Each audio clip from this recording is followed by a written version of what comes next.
What's up, War Report family? It's your guy Ike Jones here, rolling solo today, doing a little preview of Auburn basketball going up against Bradley. We're just going to talk really quickly about this game. Jump in here and let me know that you're in here with me. Make sure that you do all the necessary stuff to make sure that other people are able to get down with what we got going on. And that's all of the things like sharing the video. Make sure you share the video at us on whatever social media platform. Hashtag get your weight up when you do that. Like and subscribe to the channel so that you can be locked in with what we got going on. But we want to make sure that everybody's able to get in on the conversation. I know there's probably going to be some random conversation in here for people who jump on and want to talk football. We'll try to limit the football talk and really keep it about basketball so that the basketball team can get their just due tonight. But definitely appreciate everybody who decides to jump on and talk about this. Auburn basketball down at the Cancun Challenge taking on Bradley today. We're doing the pregame, as always, sponsored by PrizePicks. So PrizePicks.com is the place that you want to go. So head over to PrizePicks.com using code RAPPORT when you go there to get your you get a full match on your first deposit up to $100 when you use code RAPPORT. So make sure that you head over to PrizePicks.com. And speaking of PrizePicks.com, as always, when we're doing these pregames, we're going to jump in here and take a look at PrizePicks and see what props we have available for us to be able to utilize. So let's take a look at the props here for this game, and let's just kind of use this to talk about the conversation with Bradley today. So Bradley, a team that's coming in 3-1, playing against Auburn, who's undefeated right now. Bradley doesn't have any props in here for PrizePicks. If you don't know, when you go to PrizePicks.com, you have all of the different sports that you can utilize up here at the top. But what you want to be able to do with that as well is you have to have at least one player from two different teams. So I couldn't pick two different props on Wendell Green, who's the only Auburn player we have available for props today. So I had to go in and grab some other ones. This is a Thursday night football one that we can get on a really good. I mean, Justin Jefferson's been on a tear this time. So the same projected receiving yards. He only has to get 1 yard, right, to be able to get this. So this is pretty much a free one right here. And I went ahead and put something on Anthony Davis and Kevin Durant tonight for what they've got going on in basketball. But for tonight with Wendell Green Jr., we have these 4 props available. The one that I'm eyeing right now is the assist number. He's been really good about distributing the basketball, so he would need 5 assists to be over on this one. We could do points at 15 points to be over. And then fantasy score would be a combination of different things that he would get done. And then the points, rebounds, and assists being over 22.5. I think he is a really good rebounding guard, but I think the one that I want to roll with is the assist number here. I'm going to do this on a flex play and go ahead and place this entry, but definitely let us know in the comments if you decided to do a prop tonight, what you decided to do with your PrizePicks card. But let's just get into the conversation right now about Auburn versus Bradley. Put any thoughts that you have right down there in the comments, and we'll talk through this game a little bit. Again, Bradley comes into this game 3-1. And they have had a decent run thus far. The only team that they've lost to so far this season is Utah State in the second game of the season. Bradley comes in averaging 78 points per game. That's versus an Auburn team that has not allowed over 60 points, I believe, this entire season. So defensively, Auburn is definitely going to try to get Bradley uncomfortable and make them have to get those possessions. The thing that you really want to look at really is how well a team shoots, though. And I'm going to see if I can pull up some more information on Bradley's team, because that's really the important thing when you talk about statistics against Auburn, because thus far this season, we haven't been scoring the ball particularly well, and teams have not been shooting the ball particularly well as against us. But what I'm looking at here for field goal percentage thus far for Bradley, 48%. So they're not like a very proficient shooting team. So this should be an opportunity for Auburn to get out here and ratchet up the defense. Even though they're scoring a lot, they're definitely not doing it in an efficient manner. 48%, not terrible. I mean, shooting almost 50% is I'm not saying that that's bad, but it's definitely not the best. But they've been limiting teams to 41%. So Auburn can definitely fall into that trap as well for shooting poorly against a team that seems to guard fairly well. But again, 79 points per game while holding teams to only 66 points is a good defensive team. In the conference that they're in, we may see some differences for them as far as what we're able to put out there, because again, Auburn's only allowing 58 points per game. So no team has cracked 60 points in a game thus far.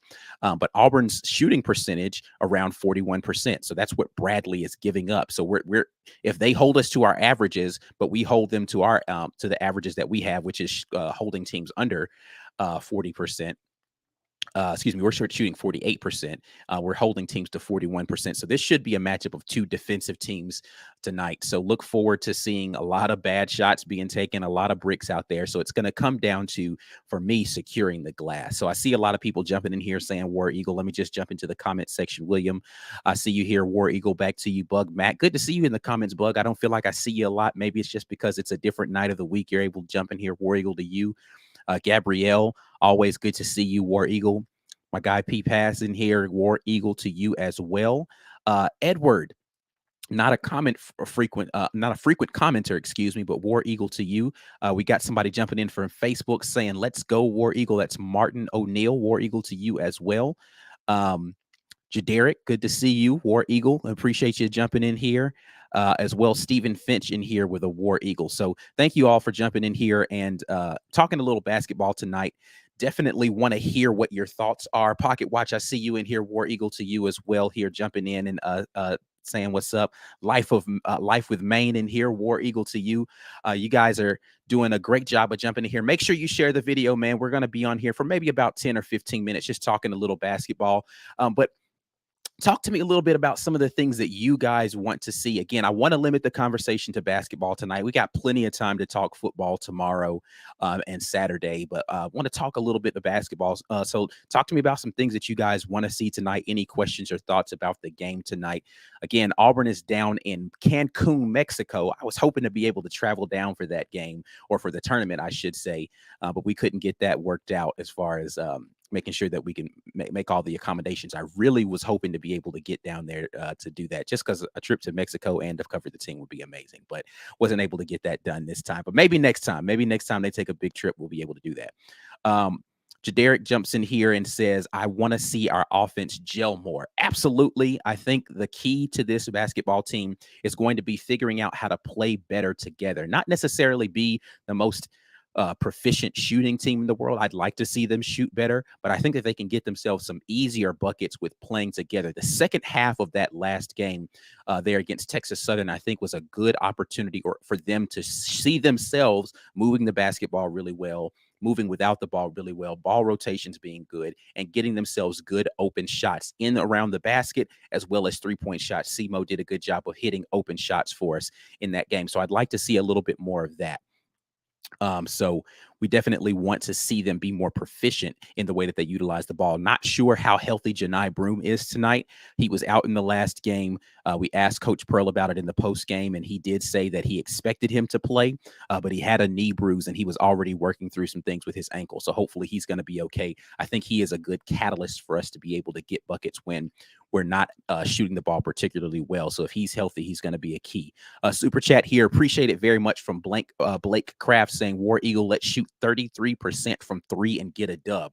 33% would be amazing. So far on the season, let's take a look at Auburn's numbers from 3-point right now. We're shooting 25% right now. So if we got them into the 33% range, I think we would be close to blowing teams out with how well we're playing defense. So that's definitely a good number. A third of the threes we put up are knocking them down. The one worry I do have with this team is particularly early in games, when they see some shots fall, they fall in love with the jump shot. And I want them to not fall in love with it and understand that there are better shots available.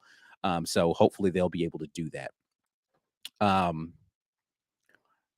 Let's see here. Stephen Finch saying he's making everybody watch the game at work. Hey, listen, I'm not mad at that at all. If I was, I am at work right now, so I guess everybody in my house is doing the same thing. So something like that. See who else we got jumping in here. Misa Atielian says, how much do you think this team will improve on shooting as the season goes on? It's a great question. I think we have the opportunity to improve if we continue to do what I talked about as far as the ball movement and just really understanding what we need to do to get open shots and not forcing shots. I feel like sometimes we take early shots that don't need to be taken, even if they're open. They're not necessarily in rhythm. They're just kind of like pulling up on, off of just pulling up on a one-on-one action or off the dribble type of stuff early in the shot clock, unnecessary type of shots. If we can do a better job of dribble penetration or getting it to the post and allowing ourselves to get open looks out of the rotations, I think we'll continue to improve from that specifically. Um, uh, Edward jumps in and says his TWR hat showed up in the mail yesterday. So yeah, man, glad that you were able to get that.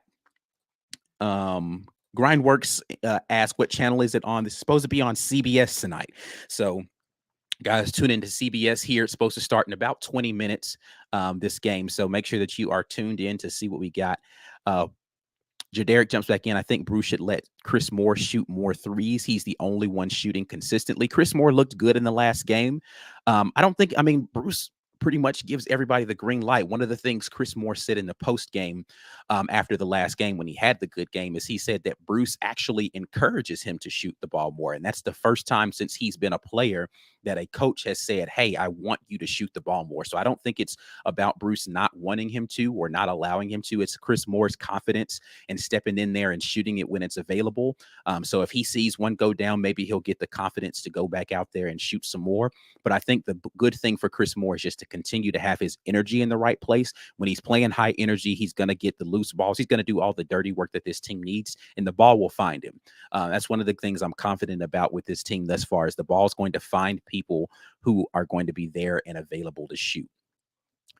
Let's see. Chris jumps in here and said we could definitely tell Broome didn't play the other night. He was missed in the first half. The physicality of that Texas Southern team showed. They were scrappy. They were out there getting the loose balls, getting to the boards. Broome is just one of those other guys who likes to mix it up. Colton Beebe asks, is he going to play tonight? Speaking of Broome, not sure. Again, he made the trip with the team, but he definitely has been hurt. And don't know where he is percentage wise. Didn't have an opportunity to talk with Coach Pearl to see that, but he did say that he had.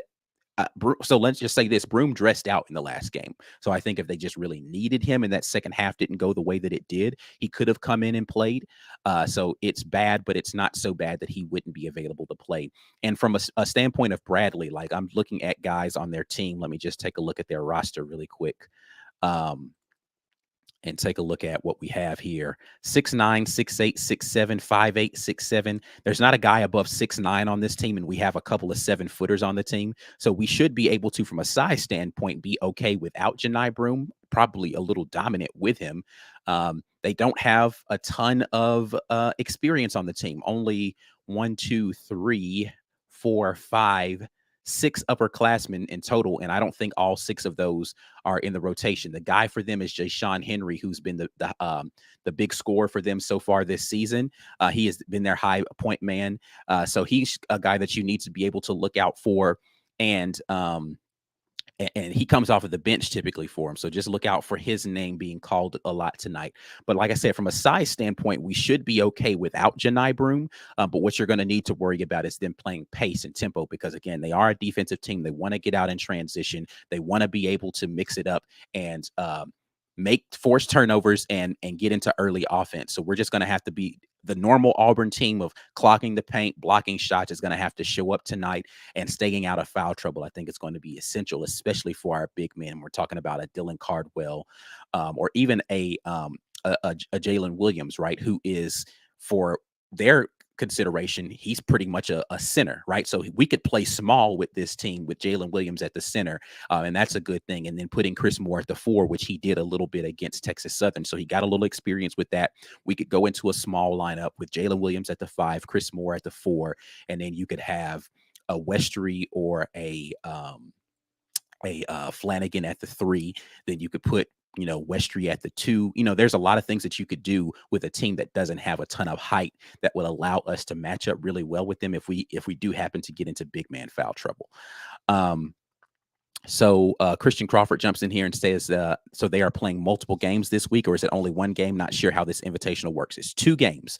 So they have a game tonight, then they'll have another game on tomorrow, I believe. I think it's tonight and tomorrow, if I'm not mistaken. But it's a situation where there's 4 teams down there, 2 play each other, and then the winners play one another and the losers play one another. So it's just a quick little bracket exchange like that. So they'll have another game this week as well. It might be Thursday that the other game is. So I can check on that. I think they get a day off. So I don't want to tell you guys wrong on that. Thursday would be on Thanksgiving though. And I think when we were looking at it, I don't know. I'll look it up and see. But it is multiple games. It's going to be 2 games down in Cancun for the team. So they'll play the winner of the other matchup in the bracket. Let me look that up while we're talking about it. We got about 15 minutes here. So continue to put stuff in the chat if you have any questions, and I'll try to get to those as quickly as I can. Let's see. So the schedule for the tournament is as follows. Auburn is playing on the 22nd, which is today, and then the championship will be on the 23rd. So yeah, it is tomorrow. So yeah, it'll be tomorrow. So yeah, they should be back here in Auburn probably Friday. I think they'll fly out Friday morning. So when I talked to Coach Pearl about this, weeks ago when we had him on the show, he was saying that they'll try to be back in town for the guys to be able to come check out the Iron Bowl. So they're going to try to be back before the weekend. All right. So yeah, the other game is tomorrow, the 23rd. So they'll play tonight and tomorrow back to back. So that's going to be an interesting thing too, how the rotations are going to play into this game. Coach Pearl likes to play 10 deep, so it's not going to be as bad for us. But some of these other teams that don't play the depth and rotation may have some fatigue issues on the second game of this back to back. So it's going to be interesting to see how that plays out. Derek jumps back in here and says Johan has been playing quietly pretty good, but you can tell he's still adjusting. I agree with the second half of this for sure about him still being adjusting to the speed of the game and just basketball in general. So if you don't know, Johan Traore is not a guy who grew up playing basketball really. He just really kind of got into basketball recently. He's got all the physical tools, but he's still raw. And you can see the rawness in him. But the thing I do like about it is his ability and his confidence in stepping out and shooting the long range shots. If he can continue to spread the floor and allow us to have a big man that can step out, that changes the dynamic of what we're able to do offensively. What I want him to be able to be better at is catching the ball in transition. He runs the floor really well, but catching the ball in transition and being able to make a move or do something with it, because he's pretty much a guy that you need to lob the ball to. Because if he has to come down with it, he's not getting his feet set the right way, and he's bringing the ball down too low, allowing the little guys to get down there and rip the ball out. So I want to see him get a little bit better at those things, and he will improve at those things the more he works. Christian Crawford jumps back in here. I think this team is interesting. If Kessler and Smith couldn't take this team to the Final Four, then I have no idea what the end result for the team will look like. Excited to see, though. That's fair. I think the issue that we had last year with Kessler and Smith was that we didn't really have a guy like Janai Broome for a team that doesn't shoot well from the three, right? So like specifically for the composition of this team, not saying every team needs a Janai Broome, but let me get to the point of this. A guy like Janai Broome who you can go and get paint touches with and just give him the ball in the post and clear out and make them have to respect that. And then we can operate off of that for the three.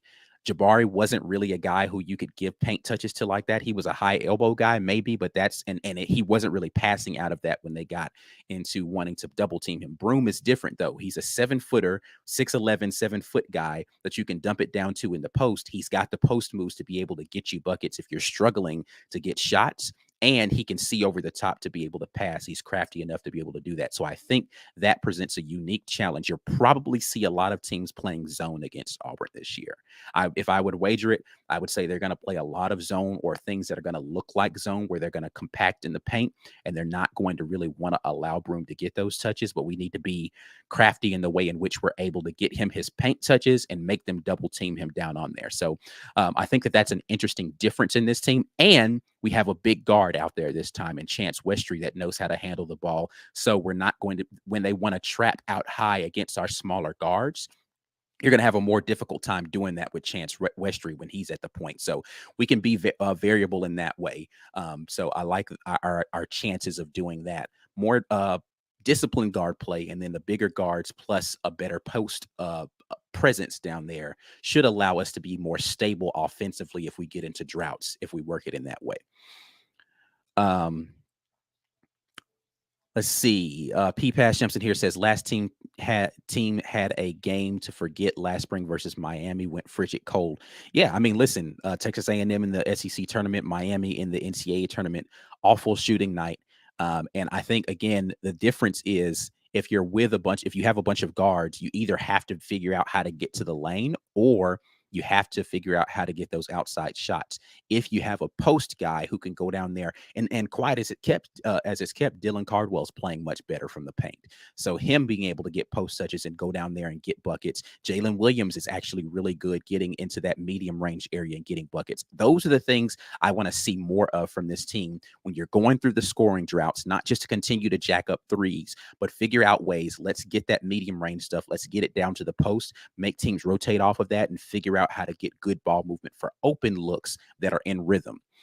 It's different when you're having guys scramble to you as opposed to it just being a swing or a kick.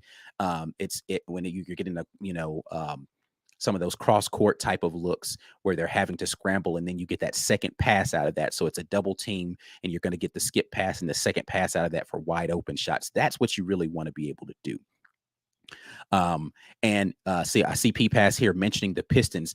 Actually, let's take it away from bad boy Pistons and let's look at the Pistons team with Rasheed Wallace and Chauncey Billups. That team wasn't a great 3-point shooting team, and we're really composed a lot like that team. When you have a post guy who's crafty, good defensively, like a Rasheed Wallace, but they were able to pass really well and play really good defense. Ben Wallace, not a good 3-point shooter.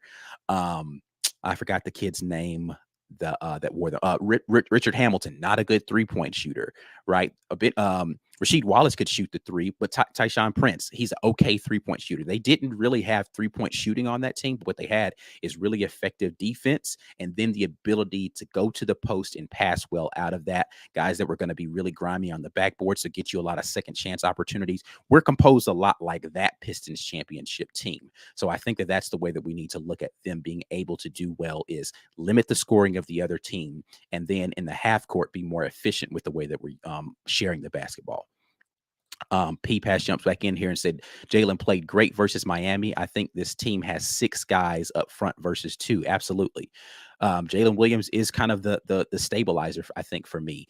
If Chris Moore plays like he did second half against Texas Southern, though, this team sky is the limit because you've got an energy guy that you could come in. He's going to go do dirty stuff and he's going to get you open looks that he's going to knock down. And you put him on the floor with a Jalen Williams, right? So you've got a guy who can play 3-4, and then you've got a Janai Broome on the team. You get that as your front court lineup. You can put any combination of guards out there with them, and you've got hustle, rebounds, post touches, scoring from the outside, all of the things necessary to get you a run that would get you back into games if you're not shooting the ball well. So I like the construction of this team when healthy. Christian Crawford jumps in again. Johan should be starting also. He seems like the type that needs to be in rhythm to make a big impact. He could be Jabari 2.0, but he needs to start. I don't know that I agree that he's ready to start right now. I do agree that he probably needs to get in rhythm. But when I often think about this when we're talking about anything is when you talk about putting someone in a starting rotation, what does your starting lineup look like and how does he fit into that lineup? I think he's a good change of pace because he is more athletic, but that means that you're going to have to kick somebody off of the starting lineup, and that's likely going to be Jalen Williams if you're going to be starting Chris Moore, right? Or you're going to be pushing Flanagan to the 2, which means that you're going to have to pull Zep Jasper off of the starting lineup if you're going to put Traore out there with Janai Broome. So again, it's really more about who fits well, and they're still figuring this out from a rotational standpoint about who plays well together. But I don't know that Traore is ready to be a starter just yet. Edward over here jumping in says that UAB is currently spanking Georgia on the CBS broadcast before ours. That score is 85-69 right now with 1:34 left. So it does look like UAB is going to end up with this win unless they have a collapse down the stretch. UAB is a good team this year. So that's not really a bad thing for Georgia to be losing to them. But I do often find it interesting when these SEC schools lose early to teams that are not in the conference. But UAB, this is not a game where they should be ashamed of this loss. They're a good team this year. Donaldson reminds me a little of Iverson, football player with amazing basketball skills. Iverson, I think, is they're constructed very differently as far as their body types. Donaldson's a bigger dude. Iverson's kind of a wiry guy, and he's definitely a Iverson's. I mean, there's not many people in the history of the NBA that are as good as scorers, but I understand the toughness and the mentality of a football. He actually reminds me, and this is one of the things they said in the last broadcast, a guy that he reminds me a lot of is Charlie Ward. Actually, he's very similar to Charlie Ward in the way he's put together and his mentality towards the game. He's a solid guy. He doesn't back down from challenges. I like what I'm seeing in Trey Donaldson early this season. I think he's going to be a valuable asset for this team going forward. It's going to be interesting to see what the guard situation is like for us next year, with KD likely still being on this team, Wendell still being on this team, Donaldson being on the team, and then you add Aiden,